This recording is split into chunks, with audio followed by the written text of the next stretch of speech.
સમાજમાં ઠાકોરો દરબારોને જોડવા માટેનો સેતુ રચવા માટે હંમેશા આપણે શક્તિ સેના હોય, ક્ષત્રિય ઠાકોર સેના હોય કે યુવા ક્ષત્રિય સેના હોય, આમાં આપણે પ્રામાણિકતાથી પ્રયત્ન કર્યો છે. પણ એ પ્રયત્નને હવે સફળતાના શિખર સુધી લઈ જવા માટેનું કોણ ખરા અર્થમાં આવું આવ્યું. એટલા માટે જે આપણે ભવાની ધામનો કોન્સેપ્ટ મૂકતા શરૂઆતથી બધા કહેતા,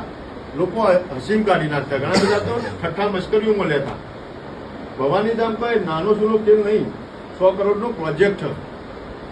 ભવાની ધામ એટલે ખાલી કહેવા પૂરતો, બોલવા પૂરતો થઈ નહીં જવાનું. પણ જે રીતે કળવા પટેલનું ઊંઝા ઉમિયા ધામ,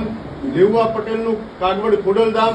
રબારી સમાજનું તરફ વાળીનાથ ધામ, ચૌધરી સમાજનું મહેસાણા અર્બુદા ધામ, ચારણ ગઢવી સમાજનું મોગલ ધામ, રબારી ભરવાડ માલધારીની વ્યાખ્યામાં આવતા દુધરેજ વડવાળા ધામ,